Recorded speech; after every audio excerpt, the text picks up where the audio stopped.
Bun găsit la emisiunea Știință și Cunoaștere. După o întârziere de 2 ani am avut din nou ocazia de a-l reîntâlni pe profesorul de biologie Bruce Lipton. Atunci când abordăm teme legate de sănătate și medicină, câteva prevederi legale ne obligă să precizăm faptul că această emisiune nu conține sfaturi medicale și nu poate fi folosită pentru diagnoza sau tratamentul unor afecțiuni. Considerăm că este necesar să fie consultați experți în domeniu care pot oferi sfaturile necesare. Producătorul și colaboratorii nu își asumă responsabilitatea aplicării practice a ideilor prezentate de către persoane neavizate, insuficient pregătite, care vizionează această emisiune. Emisiunea Știință și Cunoaștere prezintă informații generale pentru înțelegerea cât mai completă a stării de sănătate și ridicarea nivelului de calitate a vieții. Materialele și sfaturile furnizate trebuie apreciate ca simple informații și nu ca analize și sfaturi medicale. În toate cazurile, vă sfătuim să consultați medicul de familie dacă vă îngrijorează starea dumneavoastră de sănătate. Informațiile oferite sunt de natură exclusiv educațională și informativă și nu pot fi asimilate în nicio situație unor consultații sau analize medicale de specialitate. Informația prezentată nu trebuie folosită ca alternativă a consultului medical realizat de un medic specialist. Producătorul și colaboratorii nu pot fi considerați răspunzători pentru niciun prejudiciu, indiferent de modul în care veți utiliza informația prezentată.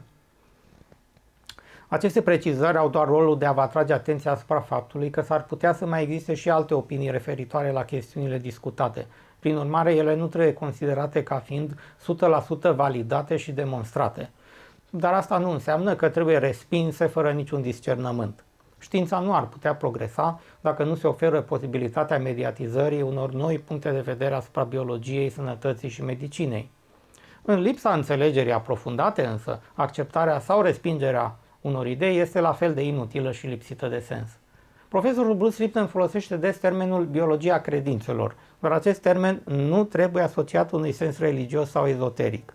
Vom vorbi în cele ce urmează despre cele mai noi descoperiri legate de melanină și mitocondrii, iar spre final, profesorul Bruce Lipton ne va explica mecanismele distrofiei musculare și, repet, ele nu sunt și nu pot fi considerate sfaturi medicale.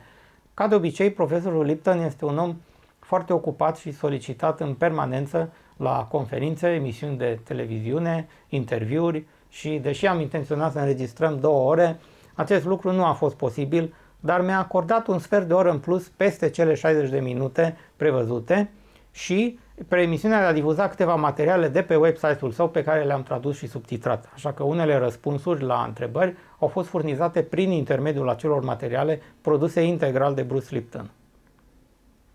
Profesorul Bruce Lipton mai menționează un lucru foarte important asupra căruia este nevoie să prezint un avertisment, și anume bretarienii, adică oameni care pretind că pot trăi fără mâncare. Nu sunt în posesia unor dovezi care să-mi confirme sau să infirme total existența lor, dar ca să nu resping din start ipoteza în necunoștință de cauză, sfatul meu este să nu încercați așa ceva niciodată. Organismul uman are nevoie de hrană, apă, lumină, chiar dacă în unele cazuri cantitățile sunt mai reduse, dar pe termen lung omul nu poate supraviețui prin propriile sale resurse.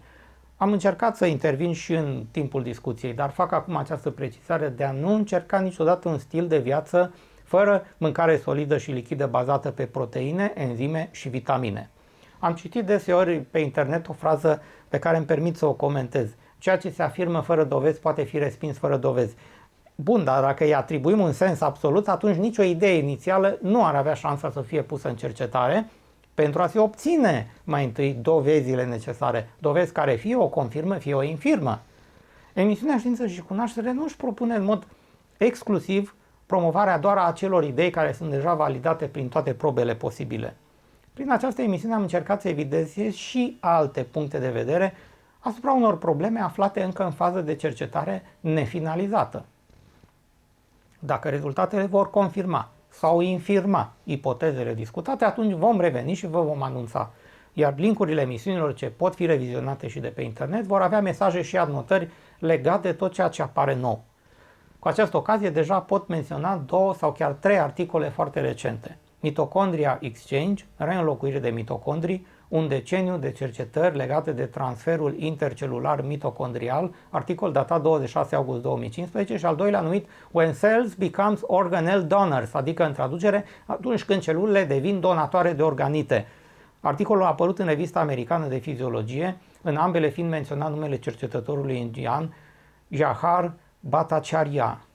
Aceste articole confirmă un prim set de rezultate care ne relevă un lucru esențial în vindecare, și anume că organismul uman dispune de celule donoare care pot să se sacrifice, între ghilimele, pentru binele colectivității și să-și ofere organite, precum mitocondrii și altele, care ajung ulterior la celulele bolnave, unde are loc o reînlocuire de mitocondrii.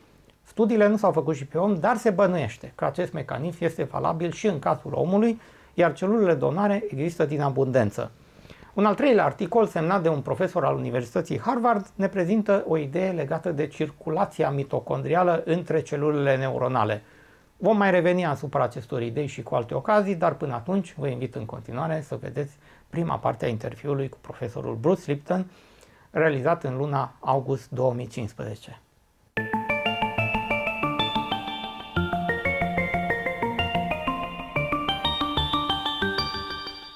Dear Dr. Bruce Lipton, welcome to our Science and Knowledge TV program in Romania at our fourth episode in this amazing series of interviews.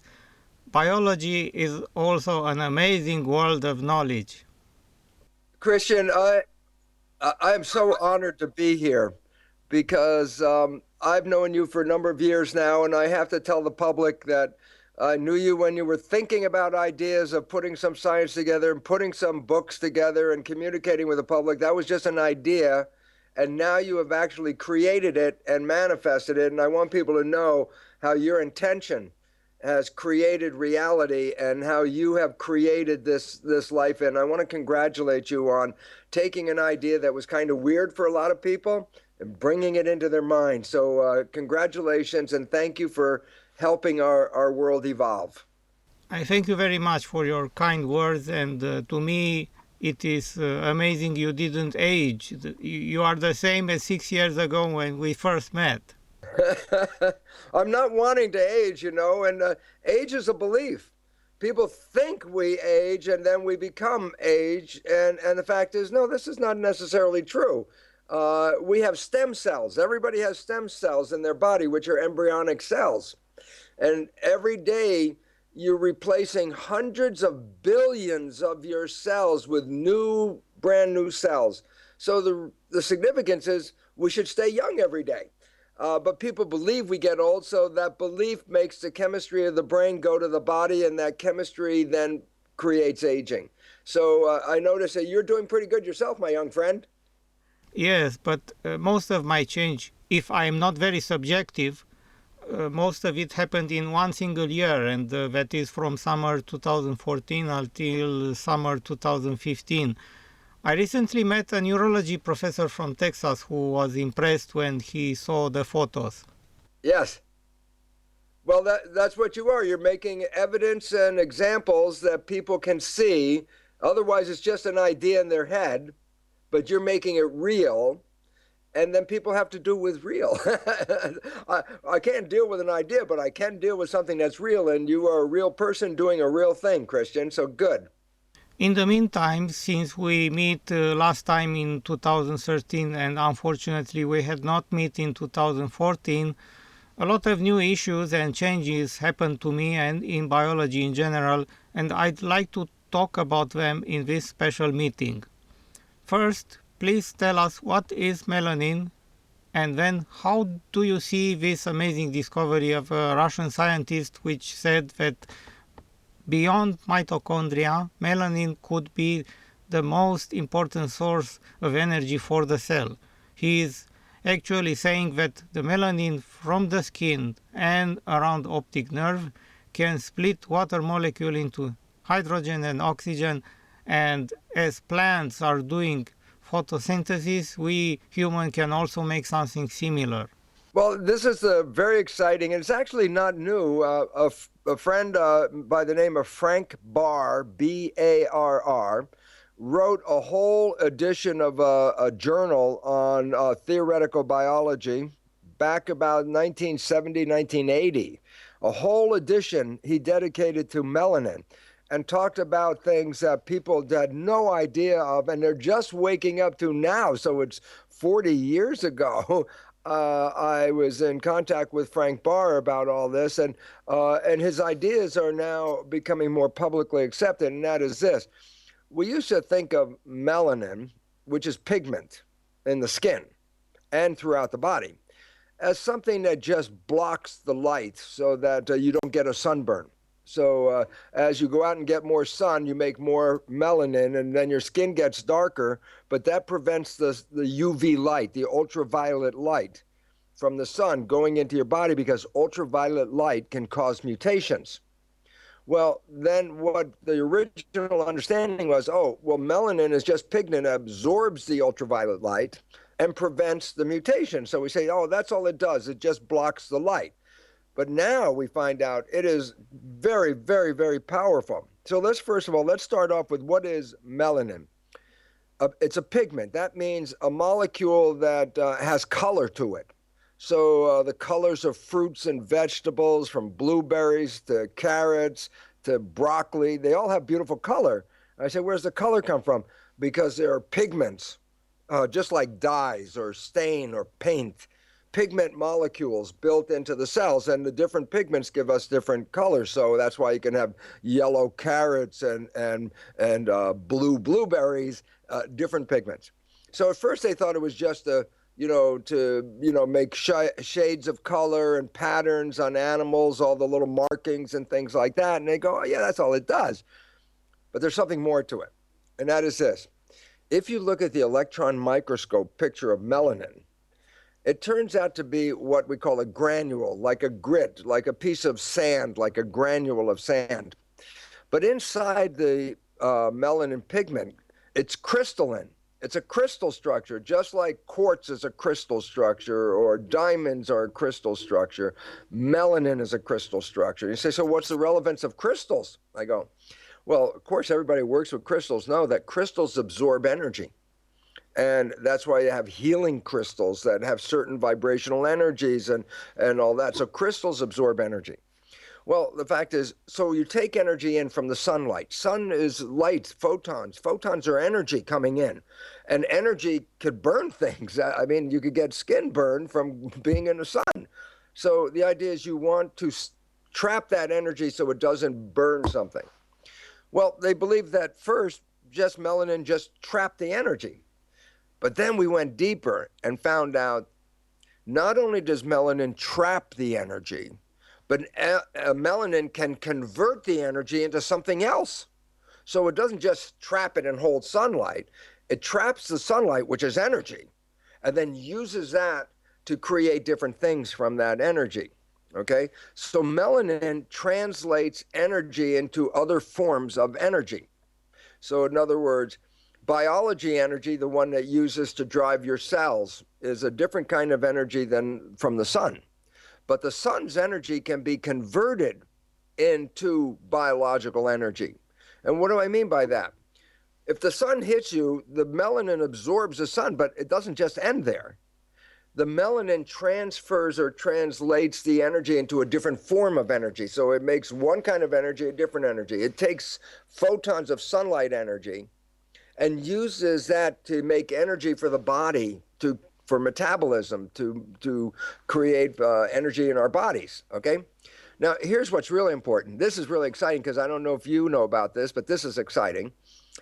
In Chernobyl, where the atomic nuclear plant had that breakdown and explosion, nobody's allowed to go in there because the radioactivity is so high. No humans can go in that area. So they send in a little, like a robot camera that moves around inside, and they take pictures of what's going on. What they notice, and this is very exciting, is that over time, the pipes, the water pipes where they broke and the tiles all around them got covered with black substance. And they say, what's this black substance? I go, well, maybe you're familiar. Sometimes in a shower, if you have a shower curtain in the shower, in the bathtub, you see black building up around the bottom. It's the same black. I say, what is it? It's fungus. It's like mushroom stuff. It's fungus. I say, and what's the black? I say, well, it's got melanin pigment in it, the same kind of melanin that we have in our skin. So that's why it gets black. So when you see around the shower or the bathtub, you see black, that's live melanin in a fungus growing. So it's a living thing. Well, the biologists that were looking at the Chernobyl pictures were going, how can anything biology, how can any life live inside the middle of a reactor? So they started to study it, and this is what they found. This is the most amazing thing, is that the pigment, the melanin in this fungus, the same melanin that's in our body, can trap radioactivity energy, like photons, but it's a different form, but it traps the energy from radioactivity, and guess what it does? It converts it into biological energy. So what they found out was the fungus, the black fungus growing inside the reactor, is living cells that are using radioactivity from the reactor and converting it into biological activity for our body or for the cells in the fungus. So all of a sudden it says, oh my goodness, melanin just doesn't trap energy, it transfers it or translates it into different forms to the extent that even radioactivity can be translated into biological molecules and have healthy cells. And I say, well, why is that relevant?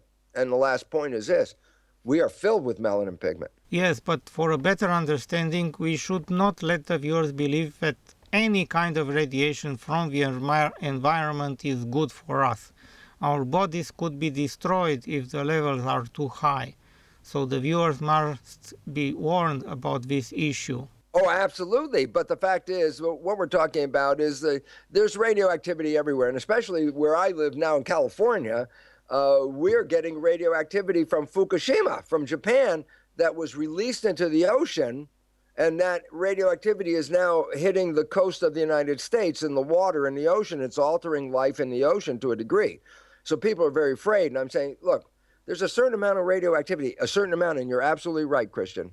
Not too much, but a certain amount of radioactivity that we can live with because our melanin will neutralize the toxic effect by changing that energy into another form of energy. Yes, but please let's go back to the melanin and mitochondria and why melanin could be the most important source of energy for the cell. You're very right to understand that mitochondria, which are structures in the cell that are associated with energy, and melanin are also associated with energy. So both of these things in the cell are involved with creating energy for biology. But the melanin pigment is very special because it can trap all kinds of energy, not just photons of light, all kinds of energy.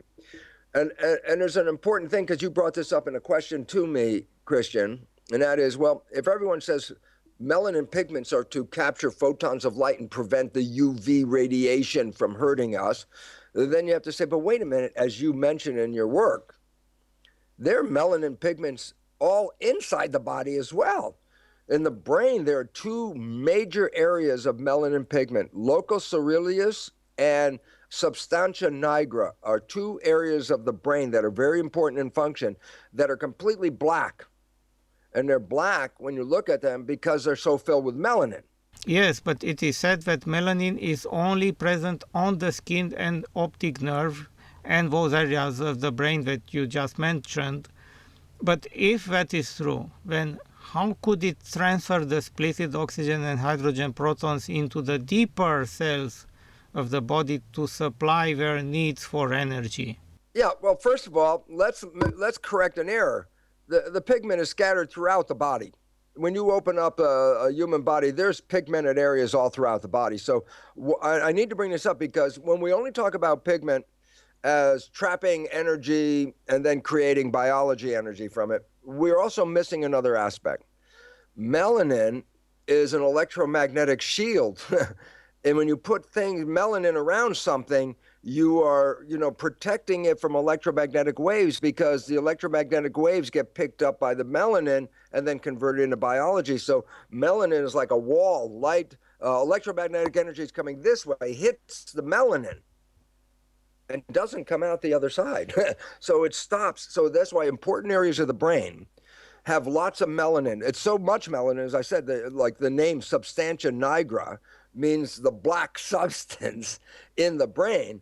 And so, first of all, let's change our vision. Melanin is throughout the whole system. Melanin has more than one job. Melanin's job is protect us from the UV light from the sun. But melanin also traps energy, whether it's light energy or now radioactivity energy, and is used for the process of creating energy in our biology. And cosmic energy during nighttime, because we receive the electromagnetic energy of the cosmic background radiation and from the distant stars and galaxies. And that energy is transparent. It goes through the body. See, so It's not just the surface, like light hits the surface and maybe you say doesn't go inside, but cosmic energy goes right through the body. Electromagnetic energy goes right through the body. So putting pigment inside the body is important to deal with the energy inside the body.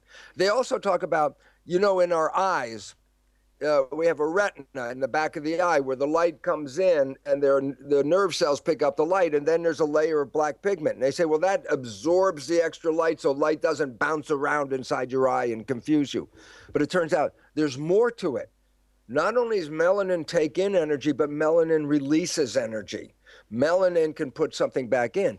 Maybe you've even experienced sometimes, very unique, some people know it. Sometimes you look at somebody and if you catch a direct eye contact with somebody, you can feel something coming back and forth between the eyes because the energy from the pigment in the retina comes back out. So I put energy in, but it also comes back out. And that's why you can sometimes look somebody in the eye and all of a sudden feel like, oh, something happened. I had made contact or something. And it's like, yeah. So melanin has many different functions. And a major part of it, though, is to take energy from the environment, from light, electromagnetic fields, radioactivity, all different kinds of energy. It's a crystal, absorbs the energy and translates it into something different, okay? So this is very important because there are people that are called breatharians. Breatharians are people that hardly eat anything. Most of them, they say, oh, we don't eat anything. Well, maybe they eat something little, but they don't eat like meals like we eat. And I go, they eat no real food. And guess what? They're healthy. They got tremendous energy. They have a whole life and they're not eating a lot of food. The question is, well, where are they getting the energy from if they're not eating food?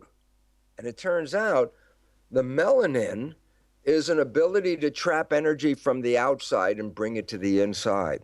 So we don't need to eat that much food. That's a habit. Matter of fact, eating too much food is destructive of biology because when you digest the food, it's sort of like when you burn fuel in the car, there's an exhaust pipe. And out come the poisons in the exhaust pipe. You can't breathe the air from the exhaust pipe. It's poison. That's a result of burning the fuel.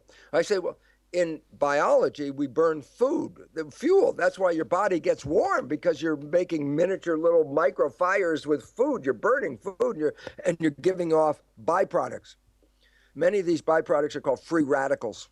That's like the exhaust pipe out of the engine of metabolism. Free radicals could destroy the cells. They do. So it says the more you eat, the more digestion you do, the more of these toxic free radicals come out the exhaust in your body and they can hurt you. So guess what? We have this belief that we need to eat this much food. And you say, look, in Africa, they got millions of people starving all the time. There's not enough food. They're starving to death. I said, but wait a minute. Other people who are breatharians eat such a minimal amount of food. It's like the amount of food that these Africans have. I say, the breatharians are thriving. They got a lot of energy. I say, and the Africans that are not eating, they're dying. I say, what's the difference between the two? Part of it is belief. Belief is if I don't eat, I will die. And that mind will take that information and convert it into chemistry that will control your biology. Belief can kill you. But this is not just so easy.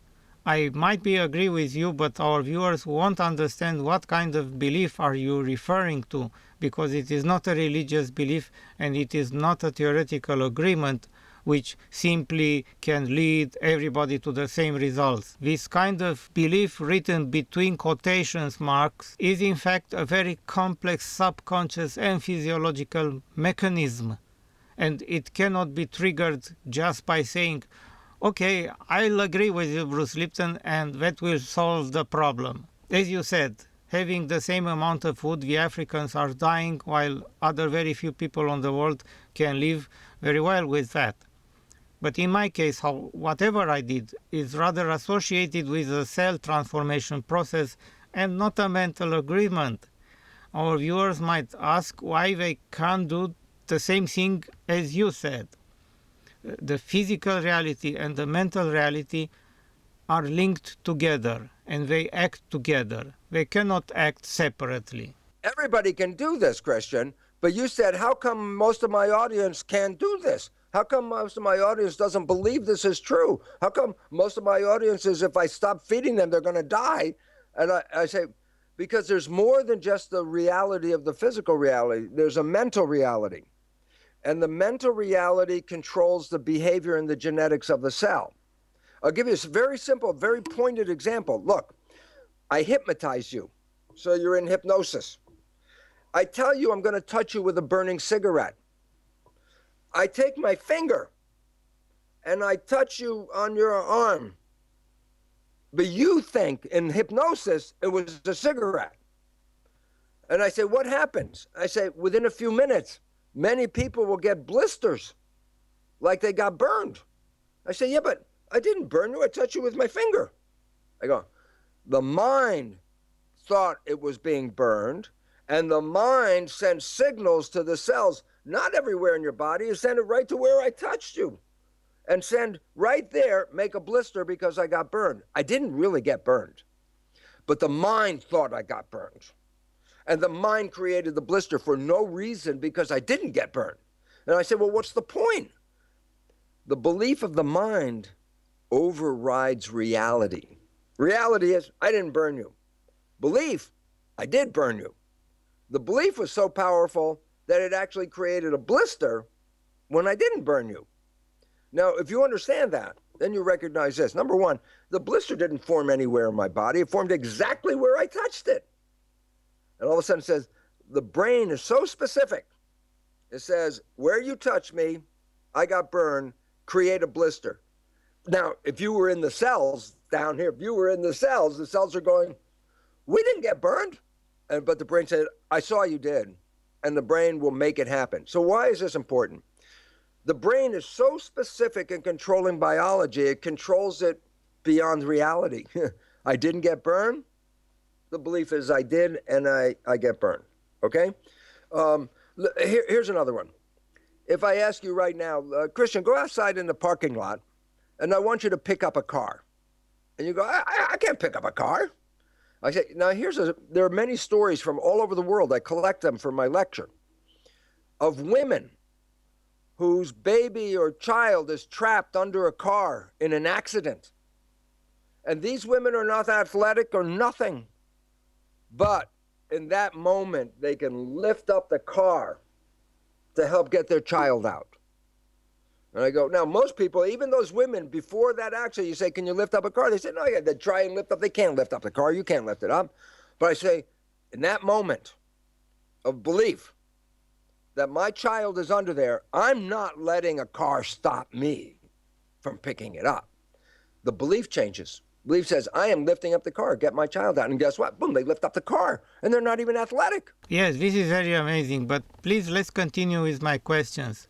In order to connect the other issues which remain unclear to me, please tell us the most recent theories about mitochondria and the best ways to describe what is a mitochondria.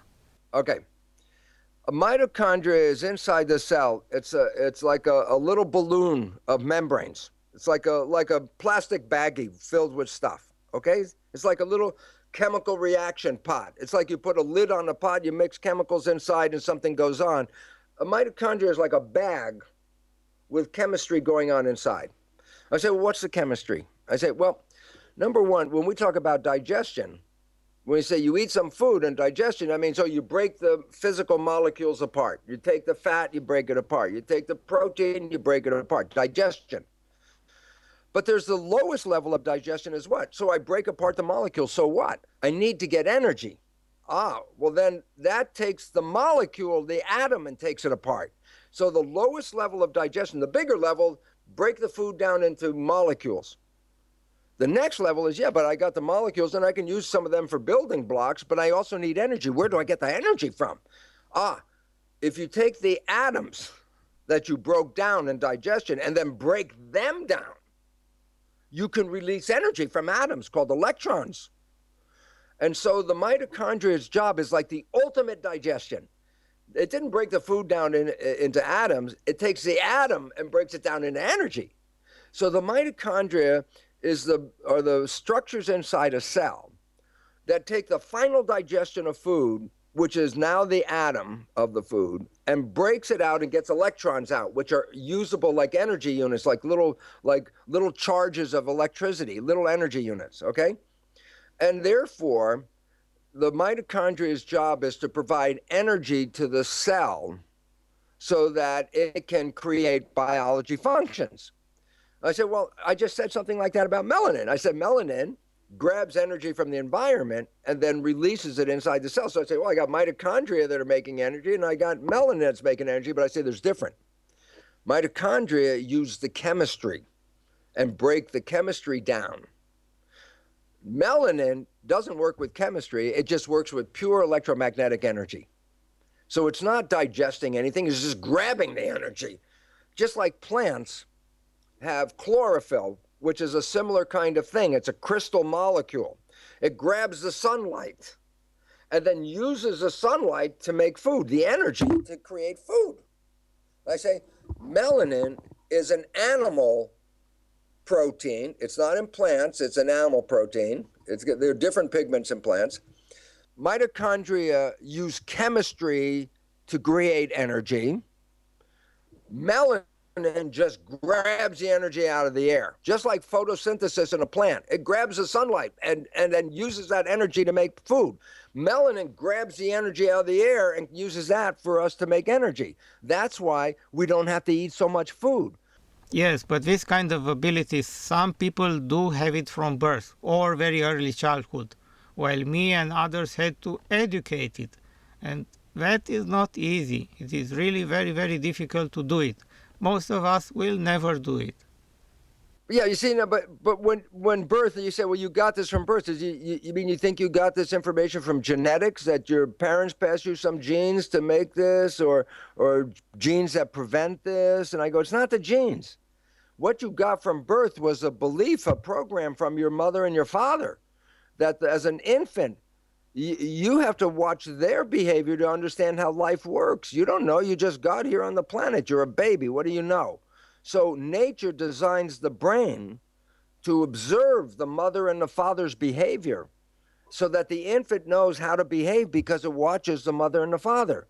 So now I say, but if the mother and the father believe you got to eat a lot of food to get energy, then the baby is being programmed to say, oh, I need to eat a lot of food. The question was, did they really need to? And the answer was no, but the program said so they eat a lot of food. And the idea is you want to change the program. That's what you did, Christian. You changed the program. You said, I don't need to do this food. And then you told your body, I need to get the energy without eating the food. And your body says, okay, well, I can do that. I've got melanin. Other people have melanin, but the belief is, no, first the food. Even though the melanin is giving them energy, their mind is going, no, the energy came from food. So if you believe that, then you must eat the food because you told yourself, I get energy from food. And I say, well, what if you believe you get energy from food and you have no food?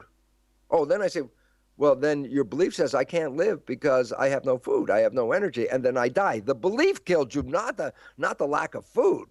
So when you were young, and almost all the viewers that are watching this program, when they were young, they learned that you eat breakfast, you eat lunch, you eat dinner, and this is what keeps you alive. That's the belief. And I say, well, what if you don't do the eating? Well, then the belief by nature will say, well, if I didn't eat, then I'm going to die. And then all of a sudden people die. And I say, yeah, but there's a person standing right next to you who's not eating and doing very well, and you're not eating and you're dying. What's the difference? The one is belief. You change your belief, Christian.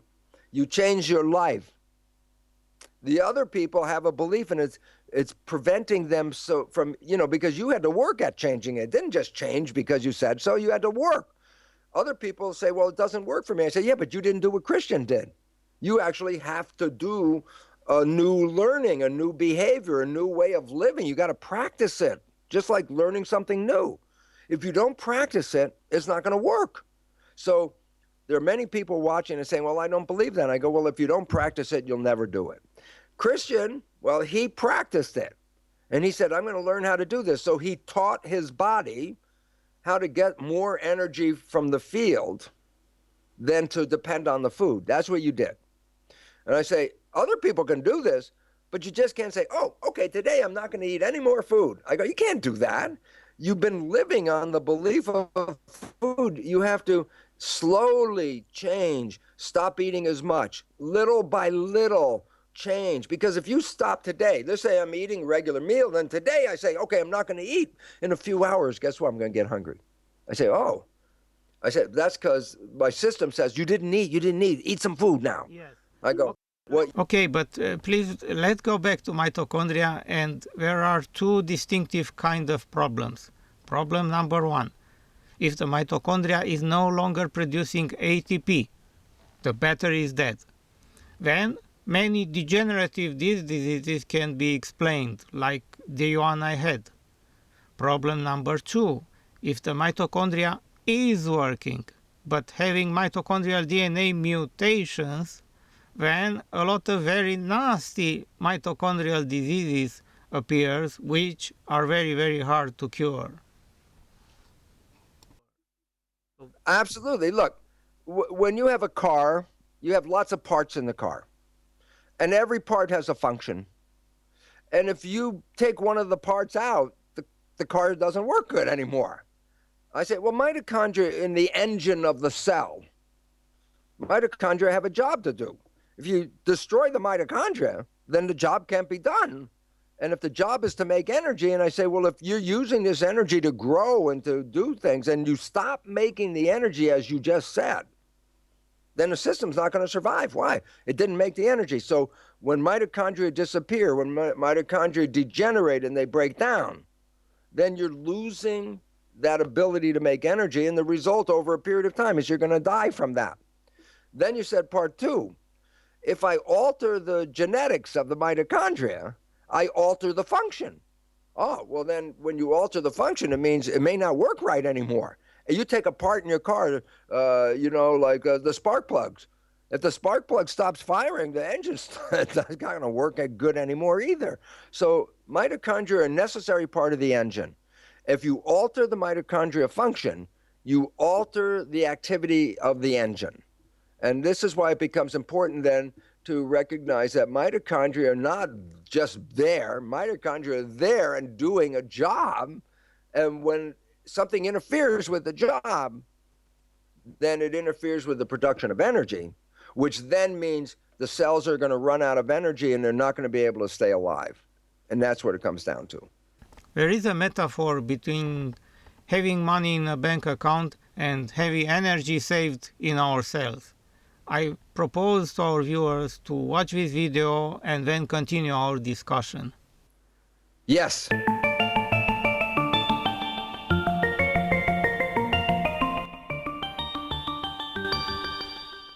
Hi, dear friends and cultural creatives. Welcome to this new format of my newsletter. I'm really not much of a typist. I use these two fingers. It takes a long time, but I found the mouth works a lot faster. So I thought, how about if I try this video newsletter and see if I can get some very interesting information to you at this very important time. As you know, I've been talking about the evolution, and the evolution is imminent, and you can feel it now in the world with the crises that we're facing, especially the debt crisis, which is manifesting all around the world at this very moment. Why is this relevant? Because there's a biological awareness and important understanding for self-awareness and self-teaching that comes out of the world's financial crisis. Very simply this. Money is the equivalent of energy, so you can buy energy with your cash. And the significance about that is if you're frugal and take care of your money and keep a balance, then you always have this energy in your bank account, energy in which you can live. However, obviously, if you waste this energy, then you actually interfere with your own survival. So you don't really want to go out and just throw away your money. And so basically, I really want to show you that this is an important insight into the nature of our own health and our biology and the world we create in this regard. That our biological system, the cells, rely on energy.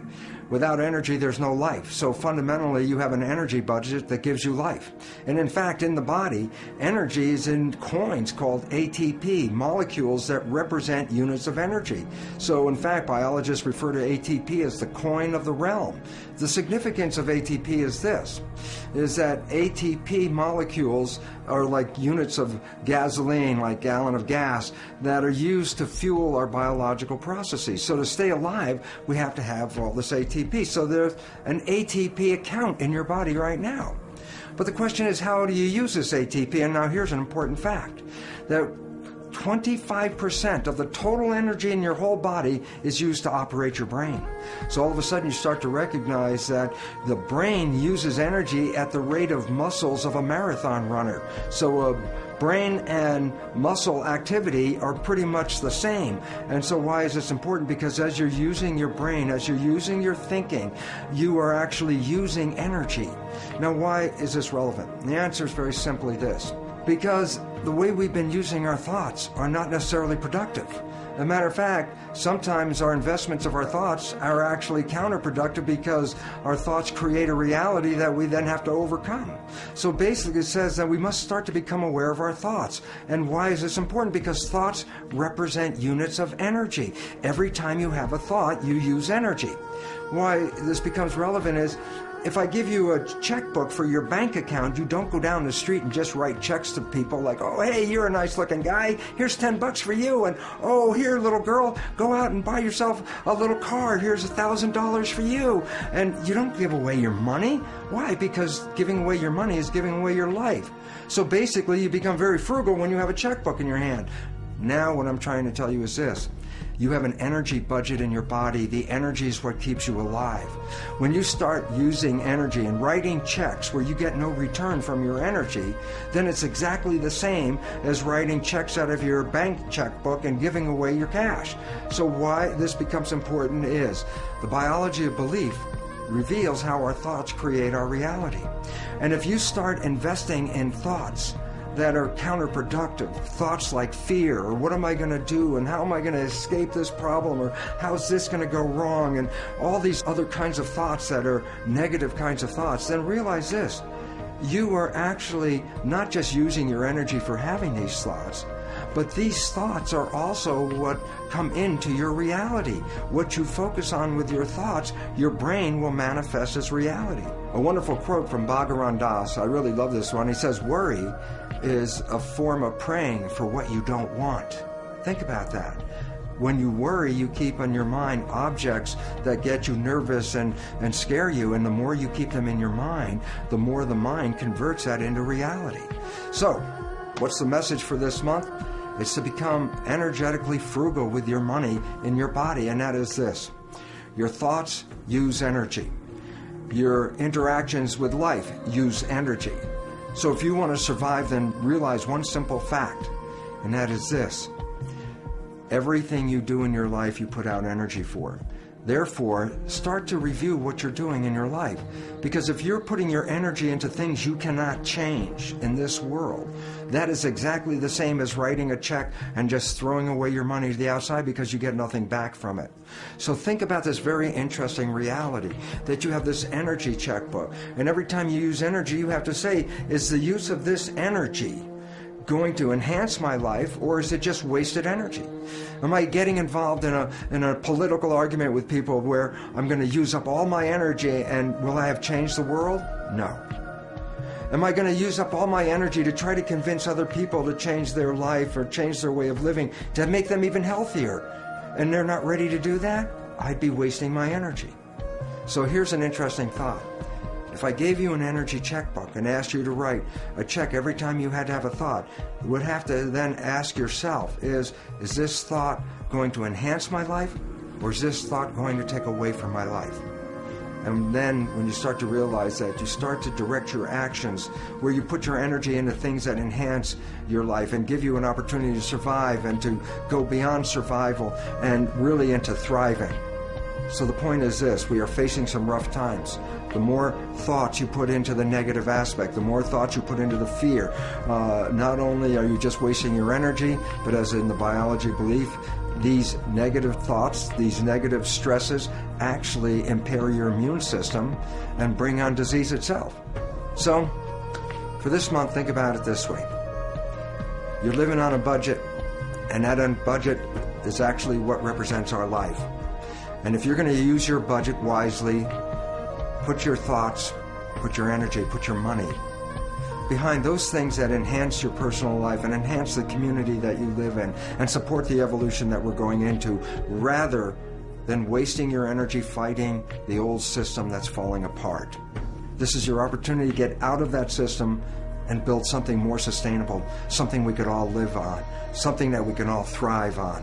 And I look forward to all of you seeing that each one of us is participating in this evolution.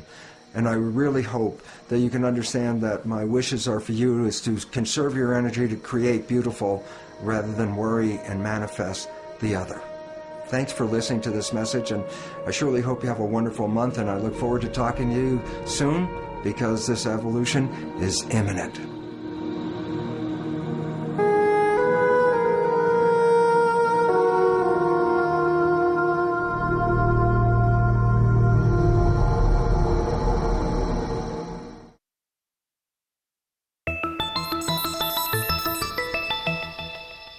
Welcome back, and please let's continue the idea. It's very important because money is energy. Money is a way of doing something. It's, in other words, if I need to dig a ditch and I don't have the muscles to dig a ditch, I'd have to use my energy to dig a ditch, and I don't have enough energy. I say, oh, here, I give you some money and you dig the ditch. I say, yeah, but what's the money for? Well, you can buy food with it.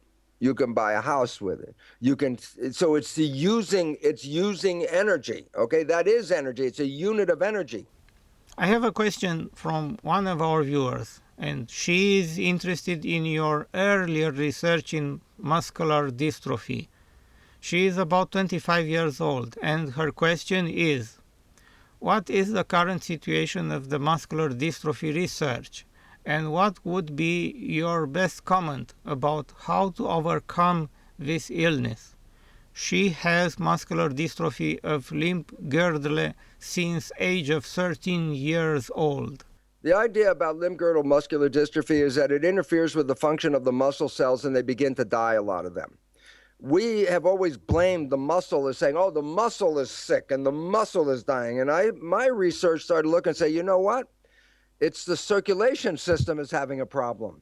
It's not getting energy to these muscle cells. And people can feel with muscular dystrophy when they feel like if they have it in their legs, for example, if they touch their legs are cold. If they touch their body, it's warm. I said, why is your leg cold? And the answer is because the circulation is not very good. And if you don't feed the cells the energy from the circulation, they're going to die anyway, whether they have a disease or they have no disease. So if she wants to help herself, she has to recognize this. You have to exercise the pieces because that causes more blood to run to those pieces. You have to touch the area where the muscles are weak. You say, why should I touch the muscles where they're weak? Because I say, in our country, let me give an example. If we have a disaster in the country, the president of the country goes to where the disaster is. I say, why does he do that? Because the attention of everybody in the country is now focused on this place where the problem is. The energy of everybody is being focused where the trouble is. So I say, why do you touch yourself where you're hurting? Because you send the energy of the body, the nervous system, all the cells are saying, oh, we have a damage right here. Let's give energy. Everybody donate energy. So when you touch a part and you talk to it, I could do better. I'm sorry. We're going to heal you. The system is going to work with you. Touching sends the energy from the body to this place. So when you want to heal yourself, you touch the area where it's not working, and that takes energy from the rest of the body and brings it there to more effectively help. So in muscular dystrophy, one of the big issues is circulation. And I said, well, how do you improve circulation? I say, you exercise more. The more you exercise, the more you push it to create better circulation. And then you touch it and you talk to it. And you say, you rub it and you say, look, get warm, get more energy, get more blood. And you're just sending signals of what you want. But those signals are converted into biology. Remember I said the signal from the brain said I got a blister and I made a blister. I said, well, okay, send a signal from the brain. I want energy over here. I touch it. That's where I want it. So when you touch where the muscles are, the energy goes to that part. So you have to recognize this. That's number one. The main thing is this. There is an interference with the nourishment of the cells. And then there's an influence on their survival. They don't do very well. Now, number two, and this is very critical, Christian, and you know about this stuff. There's a belief system about the disease. I say, where'd you get the belief? I say, well, the doctor told me. I say, but that's the doctor's belief. But now it's your belief because you said, oh, the doctor told me, I believe what the doctor said. If the doctor says I'm going to have a problem, what is my mind saying? Oh, I'm going to have a problem because the doctor told me I'm going to have a problem.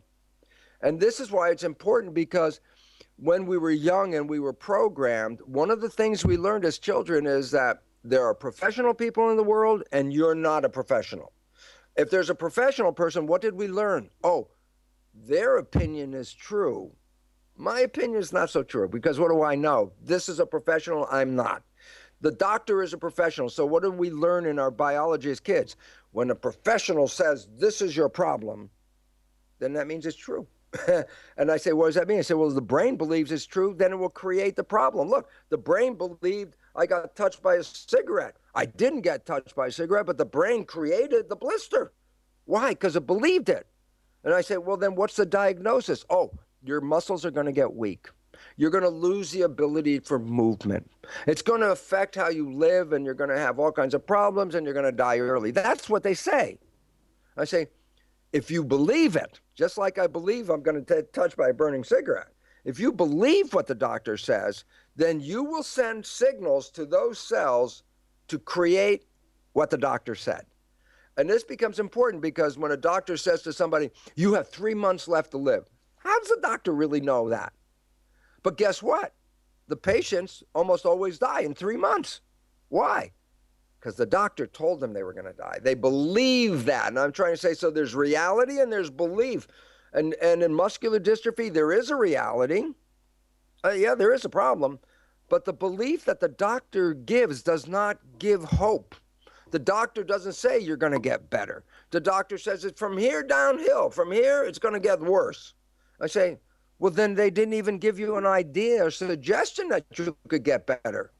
So if the brain doesn't believe you can get better, then it will not do anything. So that's why I'm saying you have to separate from that belief and recognize I am powerful. I am going to send thoughts and energy to the muscles and say, listen, I need you. I need you to work. I love you. I want you. Do your work. If you buy the doctor's story, you're not going to send that message. And if you don't send that message, the cells are going to die. So basically it says, you can listen to the doctor, but you also have to recognize you are more powerful. And how many times do doctors tell people, oh, that person's going to die, or this person can't walk, and then they walk or they live, and I say, oh, it's a miracle. I go, it's not a miracle. It's an ability of your brain to control your biology. And Christian, you are the best example of that, because that's exactly what you have done over time, is use your brain to direct the energy in your body and control your life. All of us need to know that principle, because that's where your power takes over your biology. Well, now that problem takes us back to the book, The Biology of Belief. And it says, we have two minds. There are two separate minds. Conscious mind, the connected to your spirit. That conscious mind is you, special. The subconscious mind is just like a recording device. It records behavior, and you push the button and it plays the behavior forever and ever. You learned how to walk once. It's a program. You want to walk. You don't have to figure out how to walk. You just think, I want to go over there. You walk automatically once you got a program. So here's the issue. The conscious mind is the creative mind, the powerful one. The subconscious mind is just the programs you got. So I said, when you were an infant, you got these programs from your parents. The doctor is the smart one. The doctor will tell you about your health. The doctor controls your life. You believe that. I say, that's in the subconscious. And now I say, you, Christian, say, in the conscious mind, I don't want to believe that. I want to do something different than the program. And then you had trouble trying to work to make it work. I say, because you were trying to take the conscious mind and control the subconscious mind. It's very, very difficult. The subconscious mind's 1,000,000 times more powerful than the conscious mind. And you want to take the little conscious mind and control the whole thing. I say, no, that's where your struggle came from. You kept trying to tell your mind, no, don't believe the story, change the story. And you kept working and working. That was hard. But I could say you could go faster. And I say, how you do that? I say, first change the program in the subconscious mind, the one that says you can't do these things. And if you change that program first, then the conscious mind got an easier job. But you had to struggle, you had to work hard, because you were trying to rewrite a program using the conscious mind, and that's not very easy, but there are better ways to do it, and faster ways to do it. So you did the struggling part. But why is it important? Because without even any knowledge about this, you still took power back over your life. You took the power and said, I want my conscious mind to run this. I don't want to run from this program. And that was a lot of work. But I say, well, if you could learn how to change the belief, you could do it faster and easier. And that's what the people need to know, that our lives are not run by our wishes and desires. That's conscious mind. That's the one that says, oh, I want to be happy. I want to be healthy. I want to be in love. I want a good job. That's a conscious mind, creative. We're run by the subconscious mind, where the programs come from. The programs that says you're not strong, you're weak, you're sickly, you have problems, you're not good enough. The kinds of things that we hear as children. And I go, yeah, but that was where the program came from. And unless you change the program, that mind is going to run the show 95% of the time. And you were trying to make the conscious mind run 95% of the time, but it was the subconscious. So you were struggling, making the conscious mind override the subconscious mind. But it was faster if you just learn how to reprogram the subconscious mind. Let me change the tape and continue the discussion for part 2 of our interview. And thank you very much.